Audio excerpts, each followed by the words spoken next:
So what type of this non-uniform pricing can we do? Well, one is individual. So I go up to different people. I say, hey, how much would you pay for this clicker? They say, oh, I don't know, maybe like $10. I'll be like, okay, $10. Go up to the next person. They say, oh, how much would you pay? Oh, $8. I sell it to them. And I'm selling, this is perfect individual price discrimination, but I'm selling to everyone's maximum willingness to pay. And what that does is I take all of this consumer surplus and it's now all mine. So I have all the surplus within this market. It's less common, so sometimes you might be able to differentiate between groups, like between age, student location, and you can also have self-selected discrimination. So this is things like coupons or premium pro starter plans. People can self-select based on their willingness to pay.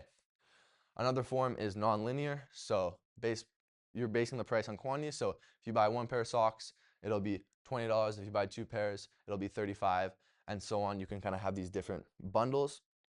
Or not different bundles, but kind of these different prices as you buy more quantity. And just one thing to keep in mind is you're kind of calculating what's the average cost for each of those products as you kind of go along the line. And they're going to be doing that to trying to take as much consumer surplus as possible. And then the other part is two-part pricing.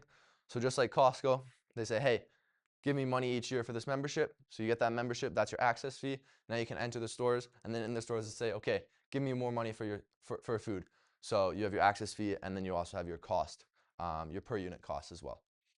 So for this two-part pricing, if you have identical consumers, so everyone has the same willingness to pay, what you're going to do is you're going to calculate what the consumer surplus would be at, or what the total surplus would be at the perfectly competitive price. So you kind of calculate, okay, what's the quantity at the perfectly competitive price?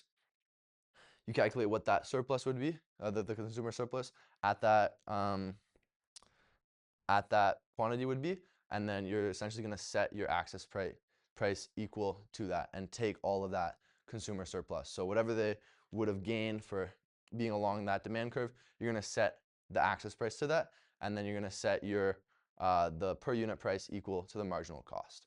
So find out where quantity is for perfect competition, find out what that consumer surplus is, and then you're going to set your access fee equal to that. But if you have different customers, it's a little bit trickier. You can't necessarily determine the exact point or the exact price that you're going to set it at, but it'll be someplace above marginal cost. So for different consumers that have different preferences, different demand curves, your price per unit is going to be somewhere above marginal cost, and then your access fee will be slightly lower than it would be if you just had one identical consumer. So we're moving on now to bundling. It's getting cold out. Make sure you stay bundled up. There's a few different types. Pure means that the only thing that is available is the bundle. So you only want people to purchase the bundle, which is mixed when you have different types of consumers. You want some to purchase the bundle and then others to purchase the actual individual items. And pure bundling is best for preferences or people who have very strong negative correlation between their preferences. So one person values this really high, the other person values this really low, and then they switch. You combine those two willingness to pays to calculate your bundle price and then sell it to them. Those are when it works best. And one thing to keep in mind with all of bundling is a lot of it is just a trial and error game. You really just have to go through, calculate, okay, what would I be making with pure bundling, with mixed bundling, with no bundling, who would be buying it, and then just doing those calculations. Your marginal cost is normally 0, which makes things super easy. And then with mixed bundling, again, you're going to want the people who have those strong negatively correlated prices to purchase the bundle, and then the other people you're going to set a very high price or their maximum price. So then when they're buying that individual product, you're extracting as much surplus as possible from those consumer groups. But it is a lot of trial and error. So you just have to go through, figure out what you would be making, who would actually be buying it, and ensure that you set the quantity or the price high enough that someone can't just buy 2 items cheaper than they could buy the bundle. So just make sure to keep that in mind.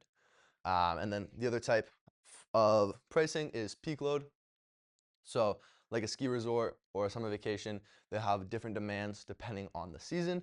And so what you're going to want to do is just set your marginal revenue for each of these seasons equal to your marginal cost, and that'll kind of figure out your quantity.